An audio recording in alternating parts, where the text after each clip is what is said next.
bonjour, nous sommes au Festival international de jeux de Cannes, nous sommes avec Florent du Scriptarium, les éditions du Scriptarium. De Scriptarium. De Scriptarium, à chaque fois je me trompe. Non mais t'es pas le seul, c'est pas grave. De Scriptarium. Donc tu vas nous expliquer un petit peu ce que c'est, je crois que c'est une association. Oui. Voilà, c'est une association. Et quel est le but de cette association? Alors oui, c'est une maison d'édition associative qui a été créée en 2010, donc qui a un certain âge déjà. Son but était de promouvoir la passion de ses membres d'alors, mais c'est toujours le cas, les livres-jeux et les jeux de rôle et les liens entre les deux. C'est un peu la marque de fabrique. Alors maintenant, on n'est plus les seuls à faire ça. On a des collègues, d'ailleurs, on est au FIGE dans le cadre d'un stand commun avec le Plumet des Chimères, avec Alconost et Posidonia, qui sont aussi un petit peu comme ça un pied dans le jeu de rôle et dans le livre-jeu, mais c'est un peu ce qui nous définit. Donc vous êtes maison d'édition associative, mais vous cultivez quand même une certaine forme de nostalgie, parce que quand je vois vos collections, Défis Fantastiques, les livres en voûte le héros, bon, ce genre de produits qui sont qui datent des années 80, 90, un petit peu plus récent même. Ça me fait penser un petit peu à ce que faisait le Grimoire au début, avec le livre en voûte le héros qui avait repris un petit peu l'édition de ça. Vous vous concentrez essentiellement sur ces produits, ou vous avez envie de vous élargir à d'autres vers d'autres cieux, élargir le spectre en fait. Ouais, c'est un peu les deux. Hein. Donc, alors c'est rigolo le grimoire, parce que c'est pas un hasard peut-être, parce que moi j'ai commencé au grimoire. D'accord. Donc le cœur de l'équipe Scriptarium était l'équipe d'experts du grimoire à l'époque où il traduisait le premier jeu de rôle, il y a longtemps. Il y avait Loup Solitaire. Les Loups Solitaires, voilà. Et donc nous on n'a jamais quitté Loup Solitaire, parce que c'est un peu le cœur de notre passion. Donc on est vraiment des nostalgiques assumés de cette époque-là. Et depuis, on a travaillé sur tous les projets Loup Solitaire officiels avec Joe Diver et maintenant Ben Diver, le fils de Joe Diver. Mais le côté, effectivement, nostalgie, il est assumé, c'est que donc on a envie à la fois de faire redécouvrir des choses, parce que des fois, c'est plus édité, hein, tout simplement, c'est tout bêtement. Mais aussi de les améliorer, de les corriger, de leur donner plus de les déployer, on va dire. Donc via des jeux de rôle ou d'autres choses. Après, pour autant, on essaye aussi de faire de la création. D'accord. Mais de la création dans ces univers-là. Alors, on a cité Défis Fantastiques et Loup Solitaire, parce qu'effectivement, c'est un peu le cœur historique. Mais pour autant, on a élargi à d'autres choses. On s'est lancé sur Rêve de Dragon, la réédition Rêve de Dragon, parce que les rôlistes parmi nous, beaucoup de rôlistes parmi nous aimaient beaucoup cette gamme-là. Moi, c'est resté mon jeu favori, mon jeu de rôle favori. Et donc on a voulu là aussi le rééditer, mais comme je le disais, en apportant du nouveau aussi, des nouveaux bouquins. On a même fait une trilogie de livres dans notre héros dans l'univers de Rêve de Dragon. On a fait un bestiaire. Bon, il y a pas mal de choses. On essaye. Et Défis Fantastiques, effectivement. Alors ça a été notre première grosse gamme. On a fait le jeu de rôle, qui est au départ une traduction de la gamme anglaise de Arion Games. Mais on en est arrivé à un stade où quasiment 70% de nos productions, c'est de la production française. D'accord. Qui n'existe pas en VO. Parce qu'en fait, on a développé beaucoup de choses. La gamme Défis Fantastiques, c'est une gamme qui s'est vachement développée. Et maintenant, tu as quand même pas mal de bouquins. Peut-être dans ta dernier d'ailleurs. Oui, qui est sorti au mois d'octobre, l'ombre des livres. Alors, ça fait un peu exception à ce que je venais d'expliquer, qu'on développait beaucoup de choses en français.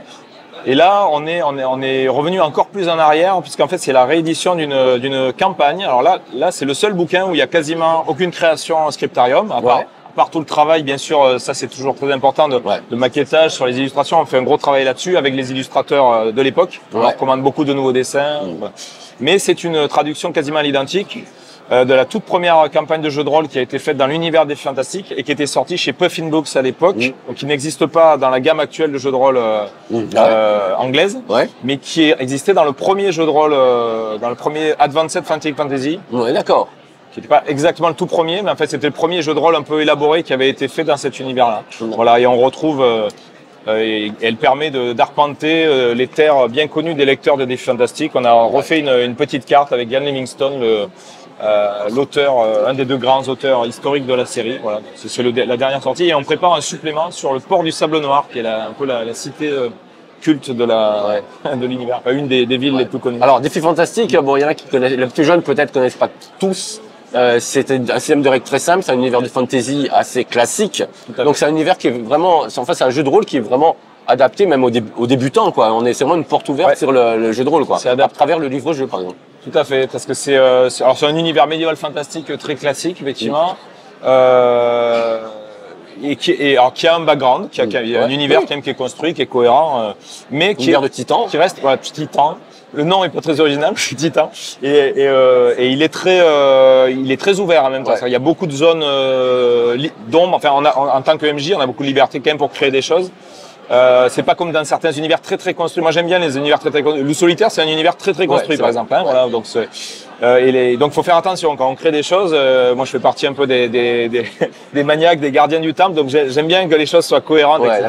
Là on a moins ce problème, qui est pas un problème. Hein, c'est une qualité aussi pour un univers de jeu de rôle d'être cohérent, etc. D'avoir de la profondeur. Là un peu moins, mais on a quand même une base. Et donc il est très ouvert et c'est ce qui est agréable aussi pour les MJ et pour les joueurs. On commence à jouer. Quand je fais des démos en convention, je dis toujours ça, mais en moins de 2 minutes, les gens ont compris, on peut commencer. Quoi. Ouais, d'accord. Donc et les vieux routards du jeu de rôle comme moi aussi qui ont joué à des rollmasters, des trucs très très très complexes, aiment beaucoup aussi parce que ça permet on part dans le roleplay tout de suite, et on se prend pas le chou avec des règles sans fin. D'ailleurs, on a un livre de règles, il y a tout est dedans. Après, si on veut approfondir, on peut trouver des règles à droite à gauche, mais on a un système qui est pratique pour ça aussi. Ouais. Et là, sur le stand du Scriptarium, Alkonos, enfin, le beau stand que vous avez tous à l'entrée en commun, il y a deux grands noms du livre-jeu. Et comment ils perçoivent un petit peu cette façon voilà, tu disais, mettre du temps de conserver la mémoire à travers de nouveaux produits, etc. Ça doit vachement les toucher, ça. Oui, ça les touche. Alors, en particulier Jonathan Green, qui est un auteur de Défis Fantastiques, de la série Défis Fantastiques. Il a écrit plusieurs livres, dont certains très bons, beaucoup très bons d'ailleurs, parce c'est un des auteurs que je préfère moi aussi sur la série. Et lui, alors est devenu un petit peu de facto aussi le gardien du temple. C'est un peu l'héritier, le successeur futur.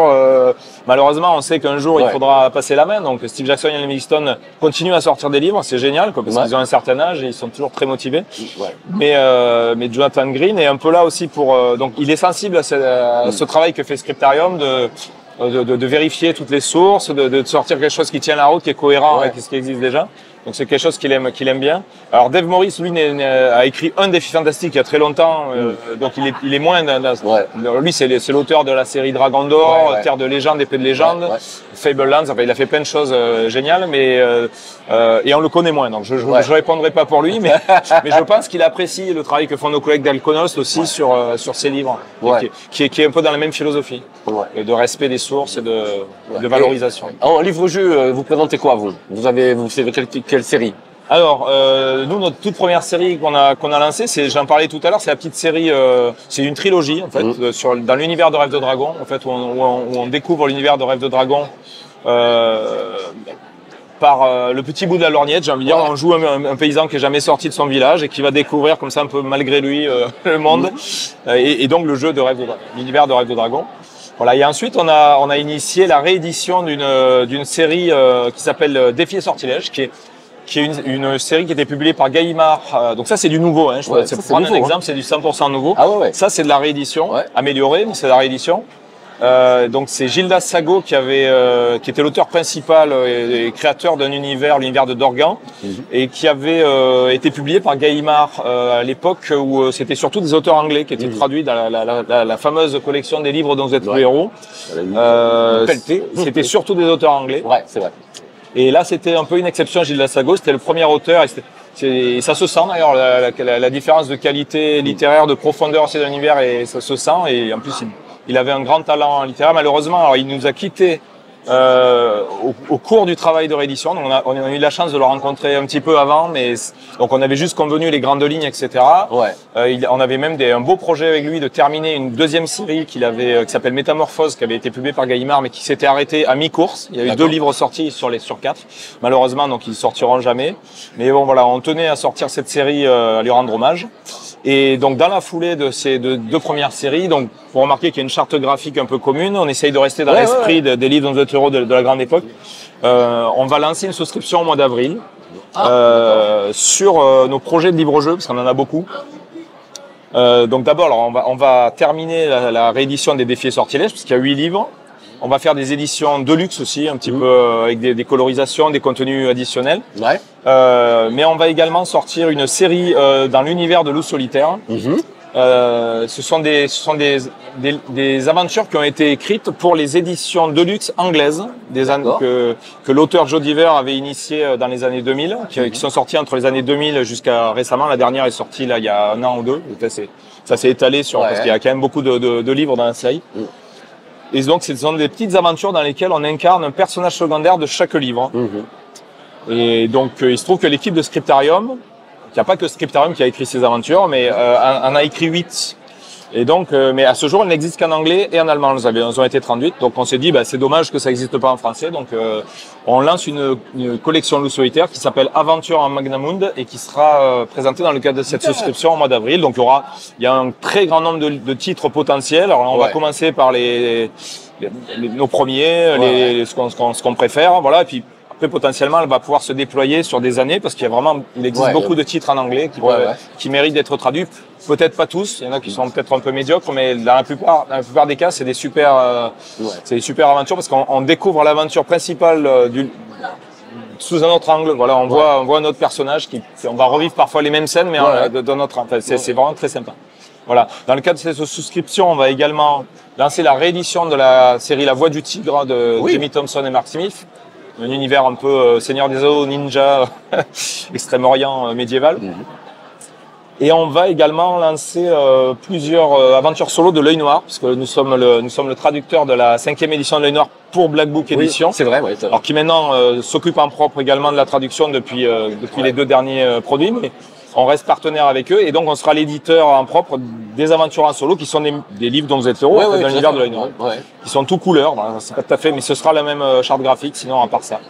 Voilà. Et dans le cadre de cette souscription, on va également essayer d'élargir un petit peu nos horizons pour revenir à ta remarque du début. Parce qu'on va également sortir des bandes dessinées dans ces univers qu'on publie. Donc il y aura une bande dessinée Loup solitaire, Défi fantastique et Œil Noir. Des BD dont vous êtes le héros Alors c'est des BD classiques. BD classiques, parce que ça existe. C'est pour ça que donc c'est pas des BD dont vous êtes le héros, mais c'est des BD classiques, mais dans ces univers. D'accord. Qui existaient déjà. Donc là c'est des traductions, mais c'est des traductions. Alors au niveau des illustrateurs, c'est illustrateurs des jeunes, parce que toute les anciennes générations, Rusty Nicholson nous a quittés. Malheureusement, donc il en a bientôt malheureusement donc vous êtes obligé de trouver des illustrateurs qui ont le même style. Comment ça marche? Oui, ça a commencé déjà pour La Voix du Tigre. Il a été impossible de remettre la main sur Bob Harvey, qui était l'illustrateur historique dont on aimait beaucoup les illustrations. Mais personne ne sait où il est. On a demandé à tout notre réseau en Angleterre, etc. Personne n'a pu le retrouver. On ne sait pas ce qu'il est devenu. Et du coup, on est obligé de commander de nouvelles illustrations. Et donc, mais c'est pas grave parce que c'est en essayant de rester un peu dans le style, mais c'est pas de la copie non plus. C'est vraiment, c'est de la nouvelle création. Ce sera pas forcément les mêmes scènes, mais voilà. Mais oui, les illustrateurs historiques sur la gamme des Fantastiques, on les a fait beaucoup travailler. On leur commande beaucoup de choses. Mais malheureusement, petit à petit, les uns et les autres disparaissent. C'est dans l'ordre des choses, mais bon, c'est toujours très triste quand ça arrive. Russ Nicholson, moi, ça m'a fait un coup. Parce que j'ai découvert l'île dont vous êtes l'héros avec la citadelle du chaos qui était illustrée par lui. Et j'ai eu la chance de le rencontrer 3-4 fois dans des conventions et vraiment j'adorais son à l'époque du Grimoire, je me rappelle, je l'avais interviewé. À l'époque du Grimoire, moi je crois que je l'ai vu qu'après, mais on s'est vu en Allemagne, on s'était vu à une convention. Enfin, charmant, j'ai discuté avec lui. Et en plus le gars est super, le gars est super. Il était super. Il y a un truc qui me... Alors là, Rêve de Dragon, c'est un grand classique. Moi, j'aime beaucoup Rêve de Dragon. Ça peut être tout évident de réunir toute l'équipe parce qu'en fait, ils sont partis tous par moi et par vous, que ça soit... Alors là, ça a été une chance. Voilà, c'était une chance, c'est que Denis Gerfaux a été partant, c'est ce qui était pas du tout gagné parce que Denis Gerfaux, il a développé un univers fabuleux, mais très cohérent, mais il le gardait assez jalousement. C'est un bébé, son bébé. Son bébé, voilà. Donc, il a pas voulu d'ailleurs qu'on modifie les règles, etc. Et assez exceptionnellement, il a accepté qu'on publie une campagne qui a été écrite par Gidus, qui est le chef de projet et l'illustrateur d'ailleurs aussi d'une partie de la gamme, qui fait les couvertures aussi des Fantastiques. Et il a accepté qu'on publie cette campagne. Ça a été le début de la réédition. Et on a pu rassembler Florence Magnien pour la couverture, Roland Barthélémy à l'intérieur, et on a même utilisé une partie des dessins de l'époque, on a réutilisé, y compris du regretté Tinius aussi, qui avait fait des illustrations. Donc ça, c'est une grande chance. Et il y avait Pierre Lejoyeux, malheureusement, on parlait des gens qui nous avaient quittés, mais Pierre Lejoyeux, effectivement, qui nous a quittés, mais qui a fait un gros travail sur la réédition aussi. Donc ça a été une grande chance. Ouais, ça, franchement, quand tu parles de Rêve de Dragon, c'est quand tu as annoncé que Scriptarium allait faire ça, tout le monde est resté un peu bête parce que c'est vrai que tout le monde connaît plus ou moins de réputation Denis Gerflon. Oui. Et on s'est dit, ouais, ils vont vraiment baver, quoi. Et en Non, fait, et même, ça s'est même fait, pour les livres-jeux, évidemment, il a tout relu, il a participé à la mise à jour, parce on parle de 3e édition, ouais. elle a pas beaucoup évolué, mais il y a quand même des petites bricoles qui ont été ajustées. Ça a été restructuré, colorisé, il y a des nouveaux dessins, etc. Mais il a participé, il a suivi tout ça d'un peu loin. Hein, il souhaitait pas vraiment se réinvestir fortement sur Rêve de Dragon, mais il a vraiment été très positif dans le cadre de la réédition et bon, on lui en est très reconnaissant parce que ça a été une chance extraordinaire de pouvoir faire ça. Ouais. Et voilà, donc c'est. Alors au niveau jeu de rôle, est-ce que vous avez d'autres projets pour l'instant? Oui, alors on peut pas forcément à ce stade annoncer encore de choses, mais on a deux projets de jeux de rôle potentiellement qui pourraient être annoncés dans l'année et tout début 2025. Ouais. D'accord, ok. Donc en lien avec nos univers, ça, voilà, ça je vous peux le dire. continuez à rester à cheval entre le livre-jeu, enfin même pas à cheval en fait, le lier quoi. Cultiver le lien entre les deux. Voilà. C'est ça. Ouais. Bah, écoute, Florent, je te remercie d'être passé nous voir. Merci à toi. D'avoir représenté un petit peu. Alors on a parlé d'Alconos ce matin, on parle de Vest après-midi, etc. Mais vraiment le livre-jeu. En plus, on vous a placé en haut des escalators, donc les gens qui arrivent, ils disent très bien placés. Oh, le livre-jeu. Donc, est-ce que tu as une dernière question? Est-ce que tu as un jeune public? Parce que est-ce qu'il n'y a pas que nos nostalgiques qui s'intéressent à ça? Tu as un renouvellement du public? Alors, j'irai pas jusque là. Je sais pas, c'est pas évident à dire. Je pense qu'il y a quand même beaucoup de nostalgiques. Ouais. Ça se voit au stand. Hein, ouais. Mais par contre, au stand, quand des jeunes passent alors qu'ils aient des parents eux-mêmes rôlistes ou pas, hein, c'est vrai que parfois ça fait le lien. Mais on arrive quand même à les intéresser les jeunes. Il y en a qui flashent sur des couvertures des fois. Il y en a qui, on les voit, ils feuillettent pendant longtemps et en parlant. Donc il y a un renouvellement, mais je le relativiserai quand même parce que c'est pas, je vais pas raconter non plus des bobards. Je pense que c'est beaucoup de nostalgie. Ouais. Mais pas seulement. Voilà, on essaye et on va essayer à l'avenir peut-être de développer d'autres créneaux pourquoi pas. On n'est pas là à chercher forcément à. On est une asso, hein, donc on n'est pas là de toute façon pour générer. Mais à une époque où on dit que les gamins ne lisent plus, etc., etc. Non, j'y crois pas ça. Le livre-jeu, c'est quand même un endroit. J'y crois pas trop. Tu crois pas trop, toi? Non. Ils sont beaucoup sur les écrans, c'est vrai, mais il y en a qui font les deux. Moi, je l'ai vu avec mon fils en particulier. Forcément, je l'ai initié au jeu de rôle. Il venait dans les conventions d'ailleurs, et il faisait les deux. Il était très écran, mais il faisait des livres-jeux aussi. Il faisait du jeu de rôle. Et je pense qu'ils peuvent faire plein de choses. Les enfants, ils sont pas comme ça, cantonnés, bloqués sur un truc. D'ailleurs, nous aussi, je parle pour moi, mais on faisait pas que ça non plus quand on était. Donc non, je désespère pas là-dessus. La lecture en général, je crois qu'elle se porte pas trop mal en France. Oui, c'est vrai, ça a augmenté les mêmes. Les ventes en librairie. Donc je suis pas trop pessimiste. C'est peut-être la forme. Oui, on peut se dire oui, c'est bizarre prendre un livre. Mais moi, je pense que ça intéressera toujours du monde, pas forcément le grand public, mais bon, ça peut intéresser toujours du monde. Sur ces mots optimistes, autant être optimiste. Je te remercie Florent d'être venu nous voir. Merci beaucoup. Écoute, bonne continuation pour ce salon. À bientôt. D'ailleurs, on va suivre un petit peu ce que fait Dit Fantastique parce que bon, moi j'aime bien ce que vous faites, hein, donc franchement. Merci. Donc, ça c'est le bip qui nous dit d'arrêter. Au revoir.